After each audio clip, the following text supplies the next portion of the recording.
Dito sa Papa Dudut Stories, ikaw ay hindi Ang pagde-date ay normal na ginagawa ng mga magkasintahan o mag-asawa. Kahit nga magkakaibigan at mga magkakapamilya ay pwede po itong gawin. Pagkain sa labas, pamamasyal sa mall at park, panonood ng sine o simpleng bonding sa bahay ay maituturing na pong date. Ngunit paano kung ang date ninyo ay mahaluan ng katatakutan at kababalaghan? Mauulit ka pa bang makipag-date kung magbibigay ito sa inyo ng isang karanasan na hindi mo makakalimutan? Dear Papa Dudut, good day po sa inyo. Isa ako sa mga avid listeners mo sa radyo man o sa YouTube. Nakakatuwa kasing makinig sa mga kwento ng iba't ibang tao kasi may lesson akong nakukuha.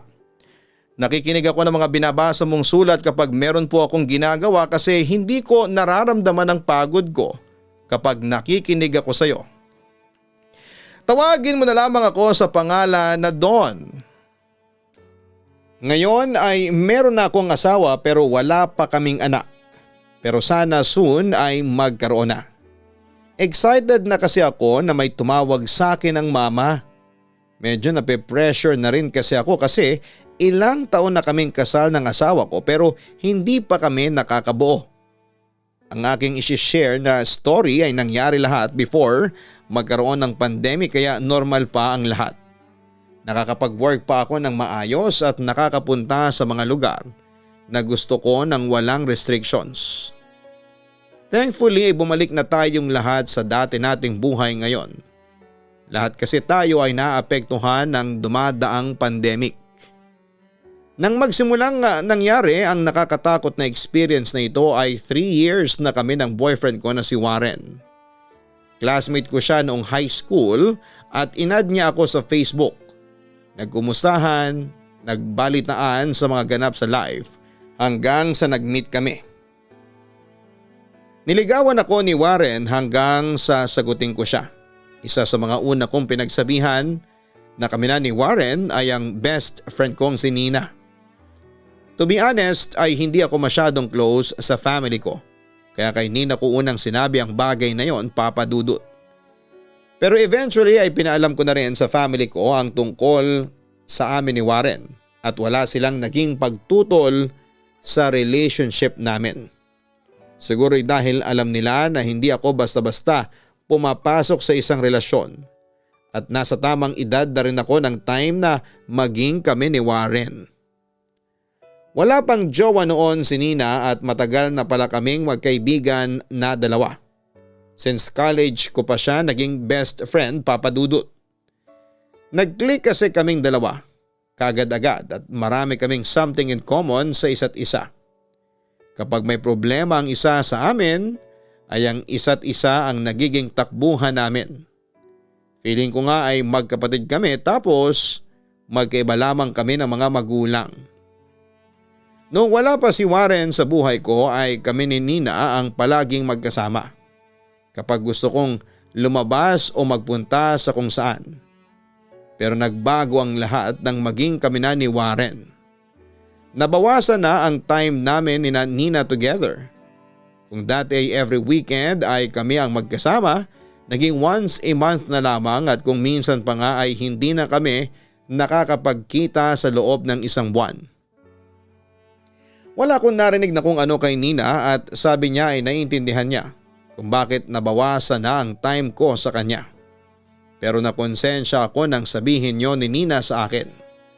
Kaya ang ginawa ko ay isinasama ko na si Nina kung minsan kapag may date kami ni Warren.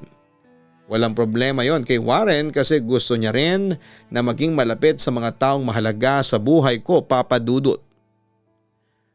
Pagkatapos ng first anniversary namin ni Warren ay ikinuwento ni Nina sa akin na merong nandiligaw sa kanya. Ipinakilala niya sa akin ang sutor niya ang si Albert. Para sa akin ay okay si Albert. Para kay Nina, meron po itong stable na trabaho at mukha pa siyang mabait. 1 year din ang itinagal ng panliligaw ni Albert kay Nina, Papa Dudut, bago naging sila. Pero hindi namin hinayaan na mas lalo kaming mawalan ng time ni Nina sa isa't isa. kahit pa parehas na kaming may boyfriend. Ang ginawa namin ay nag-double date kami kung minsan para magkasama pa rin kami ni Nina sa mga ganap namin sa buhay.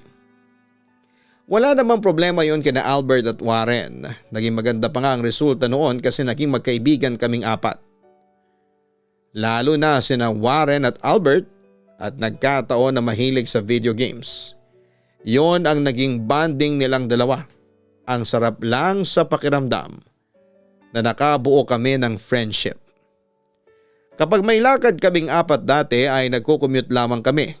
Madalas naming mapag-usapan at gawing biro na dapat ay may isa na nga sa amin na bumili ng sasakyan para mas maging madali na ang pagpunta namin sa mga lugar na gusto naming puntahan. Kapag kasi meron ng sasakyan ng isa sa amin ay makakapunta na kami sa mas malalayong lugar. Pero alam ko na wala sa amin ni Nina ang bibili ng sasakyan kasi parehas kaming hindi marunong mag-drive. Kung meron man ay alam kong isa yon kina Albert at Warren kasi nagda-drive sila. Biruan lang naman ang bagay na yon, Papa Dudut, at hindi ko alam na seseryosohin yun ni Albert. Masayang sinabi sa akin ni Nina na nakabili na si Albert ng kotse. Second hand yon pero wala raw problema kasi maayos yung kotse na nabili ni Albert. Wala pa raw kasing kakayahan na bumili si Warren ng brand new pero may balak ito pagdating ng panahon. Kapag nakaipon na ito. Unang beses naming nakasakay ni Warren sa kotse ni Albert at nung may pinuntahan kaming bagong bukas na restaurant na gusto naming puntahang lahat ay double date ang ganap namin ng time na yon, Papa Dudut. Naging sunod-sunod na ang mga lakad namin noon. Mas naging madali para sa amin ang pagpunta sa kung saan-saan.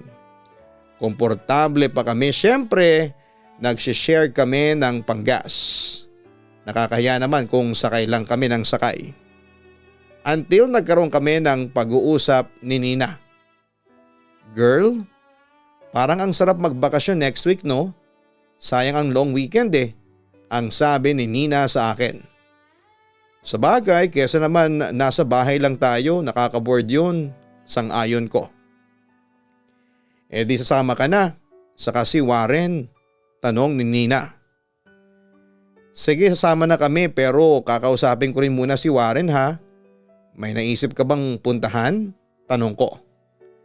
May lugar na sinabi si Nina sa akin at ang sabi ko ay hindi pa ako nakakapunta roon. Pero matagal ko nang gustong mapuntahan yon. Hindi lang talaga ako nagkakaroon ng pagkakataon, Papa Dudut. Nakapunta na doon si Nina pero 2 beses lamang at commute siya. Matagal na raw yung last time na nakapunta siya sa lugar na yon at gusto niyang bumalik kasama ako, si Albert at si Warren. Double date daw ang mangyayari. Saka sayang din kasi yung 4 na araw na wala kaming pasok lahat sa kanya-kanya naming trabaho. Minsan lang dumating ang ganon sa isang taon kaya gusto naming samantalahin. Si Nina ang kumausap kay Albert tungkol sa plano namin at pumayag si Albert. Habang ako naman ang kumausap kay Warren. May lakad sana kami ng mga kaibigan ko sa long weekend eh. Gusto nila na magbatangas kami. Beach yata ang pupuntahan namin, ang sabi ni Warren. Ganun ba, Eddie? Hindi ka pala makakasama sa amin? Malungkot kong wika. Siyempre sa inyo ako sasama. Kakausapin ko na lang yung mga kaibigan ko. Ngayon lang kasi tayo makakapag-travel ng 4 ng malayo eh. Saka once pa lang ako nakapunta sa lugar na yon. At gusto kong bumalik na kasama ka. Sagot ni Warren. Sure ka ba? Hindi ba magagalit ang mga friends mo sa inyo? Kapag hindi ka nakasama sa kanila? Turan ko. Hindi yon, akong bahala mag-explain sa kanila. Basta tuloy tayo sa Friday sa pumuntahan natin. Sabihin mo ang mga kailangan nating dalhin para kung wala pa tayo ay mabili na natin bukas ng gabi, ang sabi pa ni Warren. Sobrang saya ko kasi lahat kaming 4 ay magkakasama sa bakasyon na yon, Papa Dudut. Yun nga lang ay medyo kinapos kami sa preparation kasi biglaan yon. Wala na kaming time para makapag-book at nahirapan kaming maghanap sa online. Suntok sa buwan ang ginawa namin at nagkasundo kami. na kapag nandun na kami ay saka na lamang kami maghahanap ng pwede naming pagstayan. Sabi ni Nina ay madali na yon kapag nandun na kami. May kalayuan ng lugar na pupuntahan namin kaya bago pa kami bumiyahe ay nag-breakfast na kami. Nagbaon din kami ng mga pagkain para if ever na magutom kami sa biyahe ay hindi na namin kailangan na tumigil para bumili at kumain. Madaling araw pala kami nag-start na bumiyahe, Papa Dudut. Madilim pa noon. Sa may backseat kami nakaupo ni Warren. Bago pala kami umalis ay nagkaroon kami ng hindi pagkakaintindihan ni Warren. Paano'y nakita ko sa phone ni Warren na nag-uusap pa sila ng ex-girlfriend niya. Wala na sana kung gana na sumama pero naisip ko sina Nina at Albert na nag-effort para sa bakasyon namin yon. Baka kapag hindi ako sumama ay hindi na sila tumuloy. Ayaw ko namang mapurnada ang lakad namin na yon nang dahil lamang sa akin. Nang hinayang na rin ako sa mga binili ko para sa bakasyon na yon. Kaya nang sumakay kami ni Warren sa kotse ni Albert ay napansin kaagad ni Nina na hindi kami okay. Pagkaupo kasi namin ay hindi kami nagpapansin na ni Warren, magkalayo pa kami. Parang Biyernes Santo mukha ninyo pabirong tanong ni Nina sa amin ni Warren.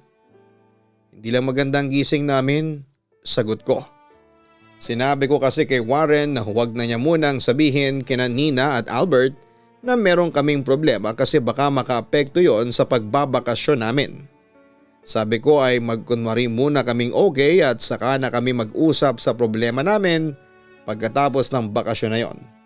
Ako ang nagsabi na gano'n ang gawin namin pero unang sakay pa lang namin sa kotse ni Albert ay hindi ko na kaagad na panindigan.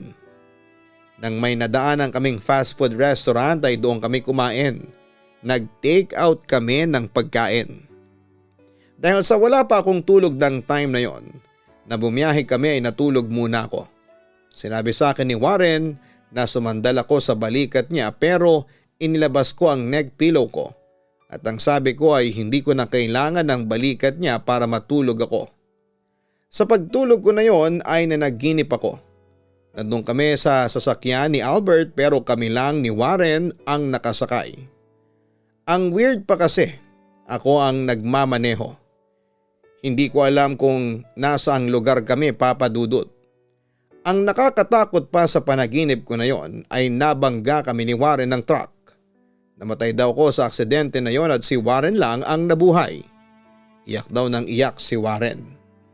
Nang magising ako sa panaginip ko na yon ay pawis na pawis ako kahit nakabukas naman ang aircon. Maliwanag na rin pero umaandar pa rin ang kotse. O ano nangyari sa'yo? Pawis na pawis ka, ang sabi ni Warren sa akin. Wala dahil lang siguro sa sikat ng araw, katwiran ko. Hindi ko na sinabi sa mga kasama ko yung napanaginipan ko kasi baka matakot sila, Papa Dudut. Huwag ka kasing masyadong nakalapit sa bintana. Tumabi ka dito sa akin, ang sabi ni Warren. Hindi okay na ako, dito lang ako, pagsusungit ko kay Warren. Huwag ka nang matigas, tumabi ka na rito, nasa side mo ang sikat ng araw. Mainit talaga dyan, ang sabi pa ni Warren. Okay lang ako sabi, huwag mo na akong pilitin okay? Sagot ko pa kay Warren. Hindi na ako pinilit ni Warren. After ng halos 1 hour ay nakarating na kami sa lugar na yon, Papa Dudut. Naghanap na kami ng pwede naming tuluyan at nakakita kami ng isang hotel kung saan namin napiling magstay. Kami ni Warren ang magkasama sa kwarto habang sina Nina at Albert ang magkasama. Wala na kasing available na kwarto para sa kasya kaming apat kaya naghiwalay na lamang kami ng mga kwarto. Gusto sanang pag-usapan namin ni Warren ang problema namin. Gusto niyang mag-explain sa akin pero ang sabi ko ay huwag na muna. Baka kasi mas lalong lumala ang sitwasyon. Natatakot ako na baka kung ano pa ang masabi ko at mas magalit pa kami. Ayoko pa rin naman na mauwi kami sa hiwalayan kasi naniniwala ako na misunderstanding lamang ang nangyari sa amin ni Warren ng time na yon. Kailangan lang talaga naming mag-usap ng maayos. Pero hindi pa talaga ako handa na gawin yon. May tamang time sa pag-uusap namin at alam ko na hindi pa yon ang tamang oras kasi mainit pa ako. Imbyer na pa ako sa nakikita ko sa phone ng boyfriend ko. Nagpahinga lamang kaming 4 ng sandaling yon. Doon ko na tinuloy ang pagtulog ko. Ayoko sanang makatabi si Warren dahil buwisit pa rin ako sa kanya. Pero wala akong choice kasi isa lang ang kama sa kwarto na nakuha namin. Tanghali nang magising kami. May text si Nina sa akin na nasa lobby na sila ni Albert ng hotel. Nagugutom na raw kasi sila at gusto nilang maghanap kami ng lugar kung saan kami pwedeng kumain. Ginising ko na si Warren at ang sabi ko ay mag-ready na kami kasi naghihintay na sa amin si Nina. Pagkababa namin ay umalis na rin kami kaagad para maghanap ng makakainan. Pagkatapos kumain ay namasyal na rin kami. Maraming tourist spot sa lugar na yon kaya kahit DIY, ang ginawa naming travel ay hindi naging mahirap para sa aming 4. Nagpicture-picture din kami for remembrance. Hindi na rin namin namalayan ang paglipas ng oras at gabi na pala, Papa Dudut. Gutom na naman kami at doon na kami nahirapan na maghanap ng makakainan namin kasi ang gusto namin ay yung restaurant na nagsaserve ng food na walang masyado sa lugar kung saan kami nanggaling. May nahanap kami pero malayo siya sa hotel kung saan kami nakastay. Medyo liblib din yung kainan na yon at kakaunti lamang ang kumakain nang dumating kami. Siguro dahil nasa late na rin kami nakarating doon. Mabuti na lang talaga at may sariling sasakyan si Albert kasi kung wala ay may hirapan kami sa travel namin na yon. Malaking bagay yon para sa amin kasi kahit saan kami magpunta ay hindi kami palaging nagmamadali. Dahil sa late na kami kumain ay late na rin kaming nakaalis. Narinig ko na sinabihan ni Nina si Albert na mag-ingat ito sa pagdadrive kasi medyo nakakatakot yung dinadaanan namin. Inaantok na rin ako ng time na yon pero pinigilan ko makatulog dahil busog na busog ako. Ang sabi kasi sa akin ng nanay ko noong bata pa ako ay huwag akong matutulog ng busog kasi baka bangungutin ako. Hindi ko pa rin pinapansin si Warren, Papa Dudut. Halos sumiksik na ako sa bintana kasi ayoko siyang makatabi. Don, pwede bang magtabi kayo ni Warren? Sayang yung space sa gitna ninyo, ang sabi ni Nina. Okay na ako dito. Mas nakikita ko ang view, turan ko. Please, feeling ko kasi may problema kayo. Kung meron man, pag-usapan ninyo, ang sabi pa ni Nina. Nakonsensya ako ng kaunti sa sinabing yon ni Nina, Papa Dudut. Talaga ngang mag-best friend kami kasi alam niya kapag meron akong pinagdadaanan kahit na hindi ko yon sinasabi sa kanya. Nararamdaman niya siguro o napapansin niya sa mga kilos ko na hindi kami okay ni Warren. Para hindi na mag-isip ng kung ano si Nina ay umusog na ako sa tabi ni Warren. Naging magkatabi na talaga kami kahit ayaw ko. Tinis ko na lamang yon hanggang sa makarating na kami sa hotel. Hindi ko alam kung bakit ang bigat-bigat ng pakiramdam ko sa naging biyahe namin na yon pabalik ng hotel, Papa Dudut. Hindi ako mapakali at balisa ako sa dahilan na hindi ko naman alam. Inisip ko na lamang na kaya ako ganon ay dahil sa naiinis ako kay Warren. Nang sumunod na araw ay nauna akong gumising kay Warren. Kinato ko na sina Nina sa kwarto nila at sakto raw ang gising ko kasi mag-aalmusal na sila.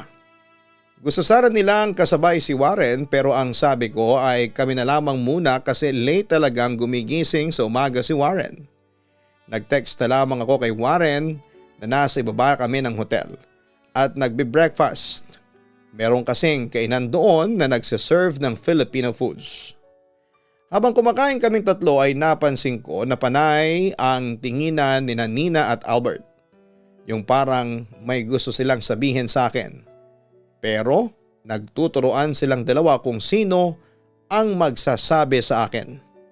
Hanggang sa hindi na ako nakatiis, Papa Dudut. Nagtanong na ako sa kanilang dalawa. Kanina pa ako nakakahalata sa inyong dalawa. May gusto ba kayong sabihin sa akin? Tanong ko. Ano kasi doon nabanggit ko kasi kay Albert na parang may problema kayo ni Warren. Ayaw naman naming makialam pero parang hindi kasi ako komportable na nag-i-enjoy kami ni Albert. Tapos kayo ni Warren ay hindi. Tugon pa ni Nina. Hindi ko alam pero parang hindi yon ang gustong sabihin ni Nina sa akin. Parang may iba siyang gustong sabihin, Papa Dudut. Pero hindi ko na tinanong si Nina kung yon ba talaga ang gusto nilang sabihin sa akin. Napag-isip ko ng sandaling yon na dapat na kaming mag-usap ni Warren kasi apektado na rin si Nina sa problema namin. Inamin ko na rin kina Nina at Albert na hindi nga kami okay ni Warren. Sinabi ko na rin ang dahilan at naging advice ni Nina ay mag-usap na kami ng boyfriend ko. Nang lumabas kaming apat para may puntahan na isang kilalang tourist spot sa lugar na yon ay binigyan kami ni Nina ng time ni Warren para makapag-usap. Doon na kami nag-usap ni Warren ng kaming dalawa lamang, Papa Dudut. Pinakita sa akin ni Warren ang buong convo nila ng ex-girlfriend niya. Ang nabasa ko lang kasi ay yung huling chat ng ex niya na nagsasabi na nami-miss na nito si Warren. Nalaman ko na wala pala akong dapat na ikagalit sa pagchat ng ex ni Warren sa kanya. Para na rin sa peace of mind ko ay blinak na ni Warren ang ex niya at nagkaayos na kami. Nang malaman ni Nina na okay na kami ni Warren ay natuwa sila. Buti raw at okay na kami kasi makakapag-enjoy na kami sa bakasyon namin na yon. Kaya after naming magkaayos ni Warren ay naging totoo na ang saya sa lugar na yon na nararamdaman ko. Gabi na noon at pabalik na kami sa hotel, si Warren muna ang nagdadrive habang ako naman ay nakaupo sa unahan sa tabi ni Warren. Napansin ko na sobrang magkatabi si Nina at Albert sa may backseat. Tapos yung bag nila ay nasa gilid. Obvious na parang ayaw nila na magkaroon ng space sa upuan sa likuran, Papa Dudut. Bakit hindi nyo ilagay sa compartment yung mga bag ninyo? Nagsisiksikan tuloy kayong dalawa dyan. Punako kina Nina. Nakalimutan kasi namin kaya dito na lang, sagot pa ni Nina. Gusto nyo bang mag-stop muna tayo para ilagay yan sa likuran? Para komportable kayo, ang sabi ko. Naku, wag na, hassle pa, okay lang kami dito, no problem. Turan pa ni Nina. Pagkarating namin sa hotel ay pumunta na kami sa kanya-kanya naming kwarto. Magaan na ang pakiramdam ko noon kasi okay na kami ni Warren. Nagpasalamat din ako kay Nina at Albert kasi sila talaga ang nag-push sa akin para makipag-usap ako kay Warren, Papa Dudut. Kung hindi dahil sa kanila ay hindi talaga muna ako makikipag-usap kay Warren hanggang sa matapos ang bakasyon naming yon. Nakahiga na kami noon ni Warren pero hindi ko alam kung bakit hindi ako makatulog. Inabot na ako ng 1:00 ng madaling araw pero gising pa rin ako.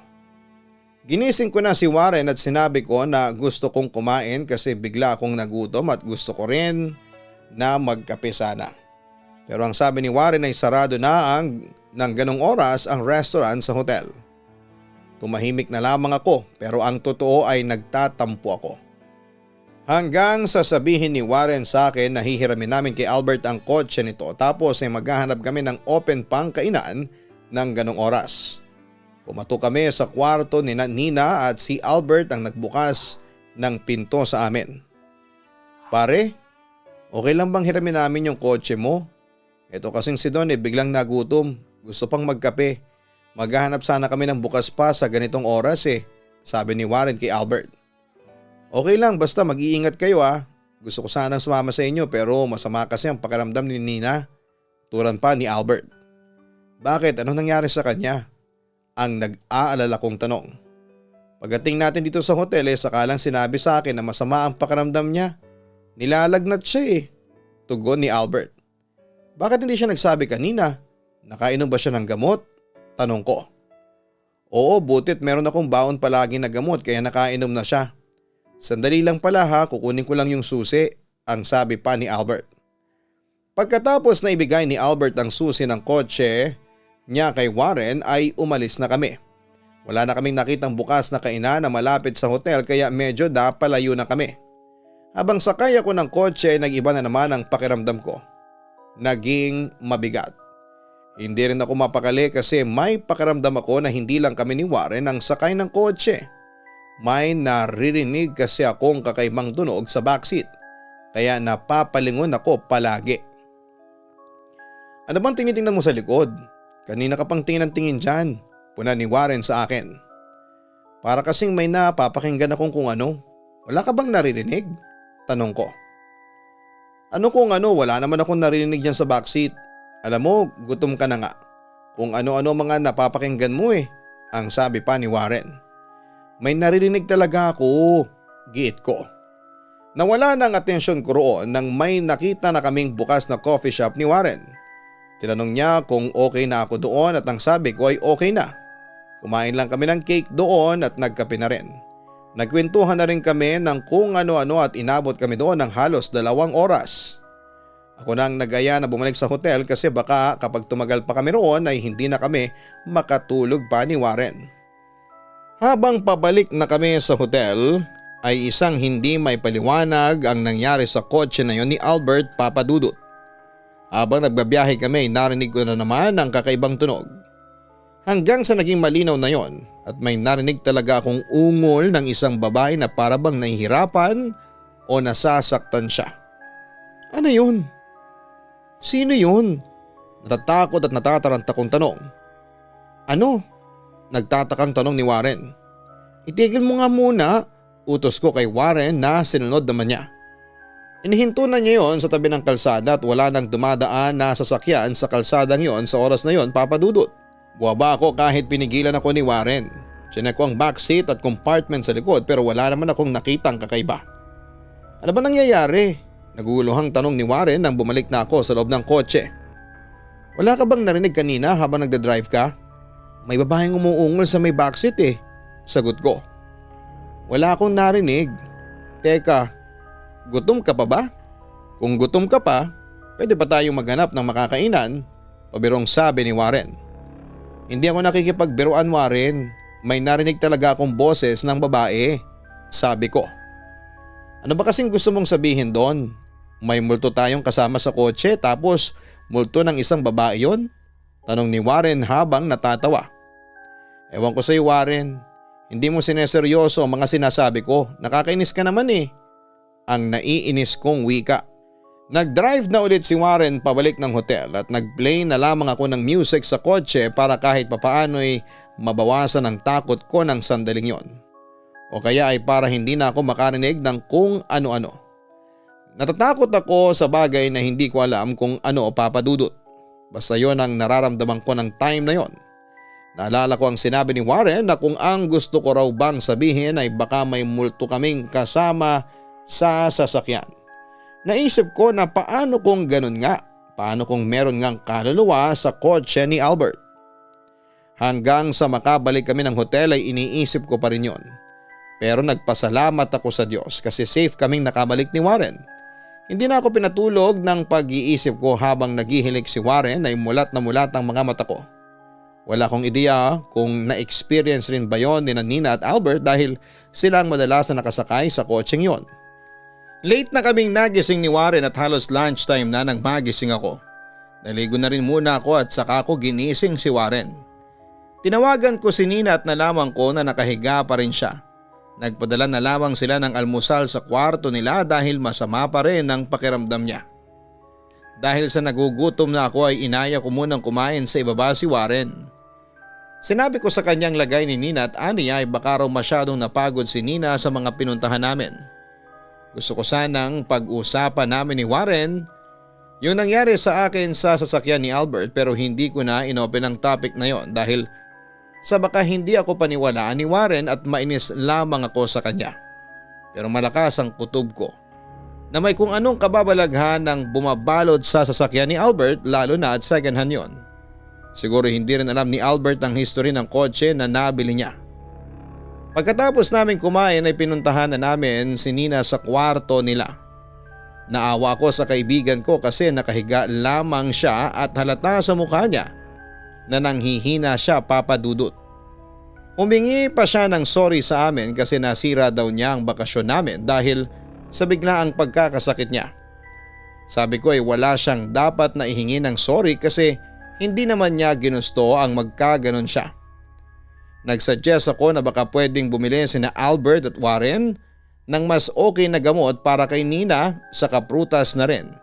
Tapos kapag magaling na siya kahit papaano ay uuwi na kami. Alam ko kasi na hindi makakapagpahinga doon ng maayos si Nina, Papa Dudut. Nang umalis na sila Warren at ako na lamang ang kasama ni Nina sa kwarto nila. Ano ba kasing ginawa mo at bigla ka nagkasakit? Pare-parehas lang naman tayo ng ginawa kahapon, hindi ba? Tanong ko kay Nina. Hindi to dahil sa may pinuntahan at ginawa tayo kahapon. Alam mo, nasanay ako sa pagod eh. Tugon pa ni Nina. Bakit? Alam mo ba? Tanong ko ulit. Tumawa muna si Nina bago sumagot. Siguro dahil doon sa babae sa kotse ni Albert. Aniya sabay iling. Babae? May babae si Albert? Naguguluhan kong tanong. Wala, ang ibig kong sabihin lately kasi ay may napapansin akong kakaiba sa kotse na nabili ni Albert. Haunted yata yun eh, ang sabi ni Nina. Nagkaroon kaagad ako ng interes sa sinabing yon ng kaibigan ko, Papa Dudut. Paano'y naisip ko na baka ang mga sasabihin ni Nina ang makakapagpatunay na totoo ang nararamdaman ko sa kotse ni Albert noong ginamit namin yon. Pero hinayaan ko munang magkwento si Nina at hindi ko muna sinabi na meron din akong na-feel na kakaiba sa sasakyan ng boyfriend niya. Tinanong ko si Nina kung ano nga ba ang naranasan niya sa kotse ni Albert at nasabi niya na haunted yon. Ang sabi ni Nina ay okay naman ang lahat nung una. Hindi niya raw alam kung siya lang ang nakakaramdam pero habang tumatagal ay pabigat ng pabigat ang pakaramdam niya kapag nakasakay siya sa kotse ni Albert. Meron daw siyang naririnig na babaeng umiiyak sa backseat. At kaya niya raw kami pinagtabi ni Warren sa backseat noong magkaaway kami ay dahil nang mapasulyap siya sa rearview mirror ay meron siyang nakitang anino ng babae na nakaupo sa gitna namin ni Warren. Yun daw ang unang beses na nakita niya ang babaeng yon, Papa Dudut. Yun din daw ang dahilan niya. Kaya nang sila na ni Albert ang nakaupo sa backseat ay nilagyan nila ng mga bagang space kasi pakaramdam nila kapag may space sa backseat ay umuupo doon ang babaeng nakita niya.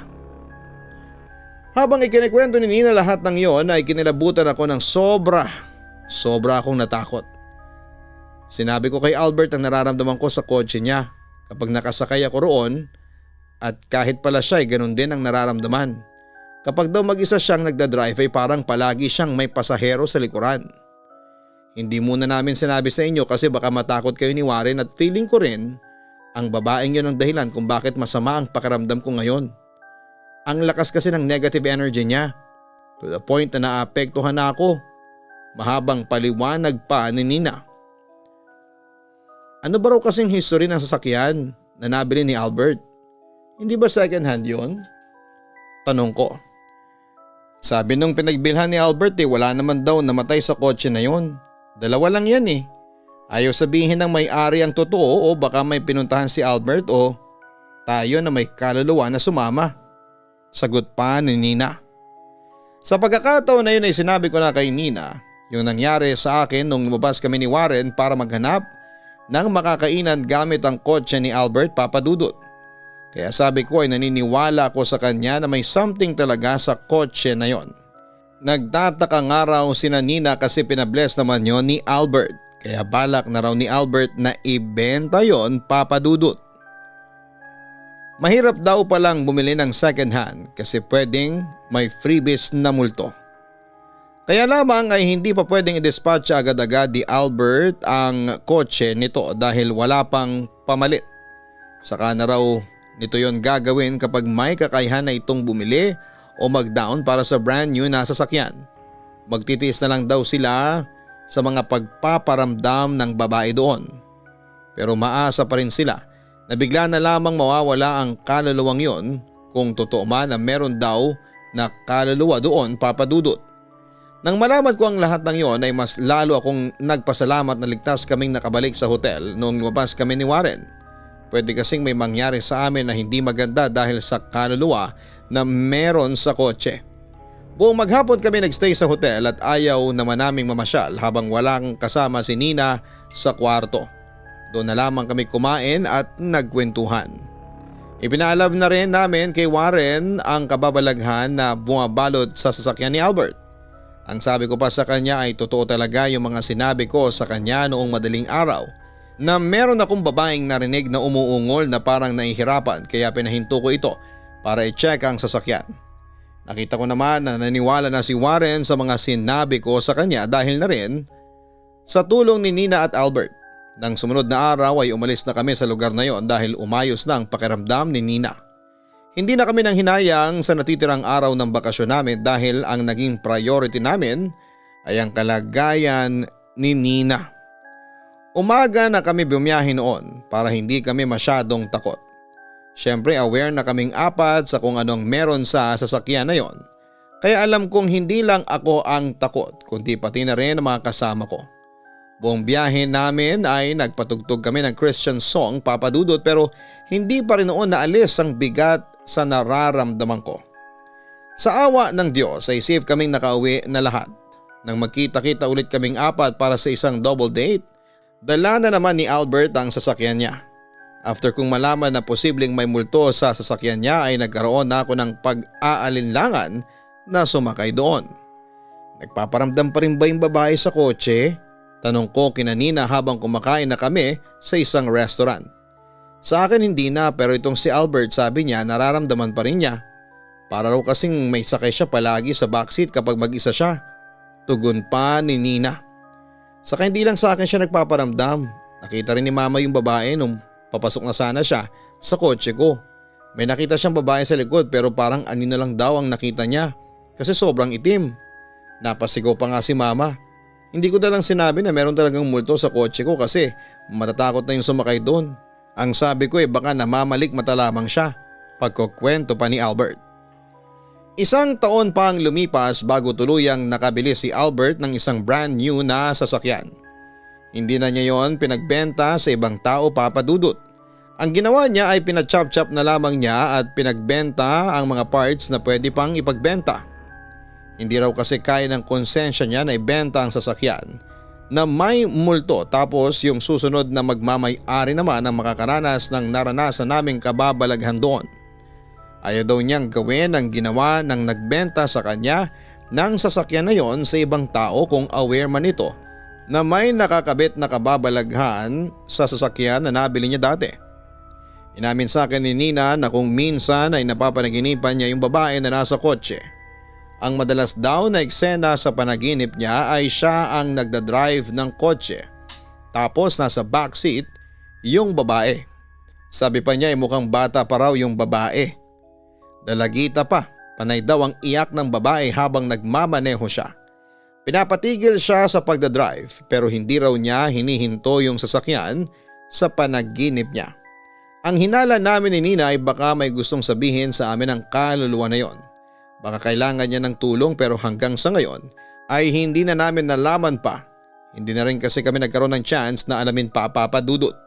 Hindi naman kasi kami expert sa mga ganung bagay at wala kaming lakas ng loob para alamin pa ang kwento sa likod ng pagpaparamdam sa amin ng kaluluwa na yon. Ngayon naman ay kasal na ako kay Warren Papa Dudut at si Nina kay Albert. Paminsan-minsan naman ay nagdo-double date pa rin kaming apat at kapag napupunta sa horror ang kwentuhan ay hindi pwedeng hindi namin mapag-usapan yung biniling kotse dati ni Albert. Until now ay kinikilabutan pa rin ako kapag napagkwekwentuhan ng bagay na yon Papa Dudut. Kaya naging lesson na sa amin ang nangyari na yon. Nang magbalak kaming bumili ni Warren sa sarili naming sasakyan ay brand new na ang binili namin. Natakot na kami na baka maulit ang nakakatakot na experience na yon. Kahit sa ibang gamit ay never na kaming bumili ng second hand, Papa Dudut. Pero wala naman sigurong masama sa pagbili ng second hand na kotse o kung anumang bagay lalo na at yon ay kaya ng bulsa mo. Siguro yung maging maingat lamang tayo lalo na kung second hand ang isang gamit. Pero sana kung nasaan man ang kaluluwa ng babaeng yon, sana ay nasa maganda siyang lugar. Yung nakuha na niyang katahimikan na nararapat para sa kanya. Sana hindi na siya manggagambala ng ibang tao. Hanggang dito na lamang ang kwento ko Papa Dudut. Thank you kung isa ito sa mga mapili po ninyo para basahin sa programa mo. Maraming salamat at patuloy ka sanang pagpalain ng ating Panginoong Diyos. Naka-order na po kami ng Papa Dudut lechon manok at masasabi kong napakasarap po. Maraming salamat sa inyo Papa Dudut. Sincerely yours, Don. Sa pagbili ng isang bagay na alam mong may nauna nang nagmamay-ari, ay kinakailangan ang masusi at matinding pagba-background check. Ito ay upang malaman natin kung ligtas ba o walang anumang negatibong bagay o enerhiya ang nakakabit sa bagay na yon. Palagi natin gawing priority ang ating kaligtasan sa lahat ng oras at sa lahat ng desisyon na ating binibitawan. At kung sakali na nakabili ka ng isang bagay na sa tingin mo ay dahilan ng hindi magagandang pangyayari sa buhay mo, ay maaari mong pag-isipan ang pagdidispose nito. Kung ito ay iyong ibibenta, siguraduhin mo rin na hindi na mararanasan ng susunod na magmamay-ari nito ang experience mo. Humingi ka ng tulong at payo sa mga eksperto pagdating sa ganitong bagay kung ano ba ang nararapat mong gawin. Huwag kalimutan na mag-like, share and subscribe. Magandang gabi po sa inyong lahat. Ang buhay ay mahiwaga, laging may lungkot at saya. Sa Papa Dudut Stories, laging may karamay ka.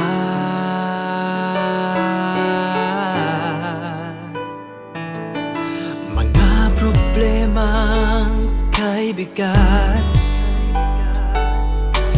dito ay pakikinggan ka. Sa Papa Dudut Stories, kami ay iyong kasama. Dito sa Papa Dudut Stories, ikaw ay hindi nag-iisa.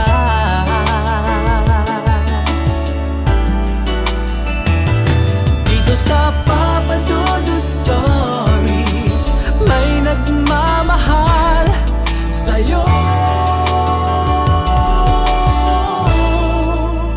Papa Dudut Stories,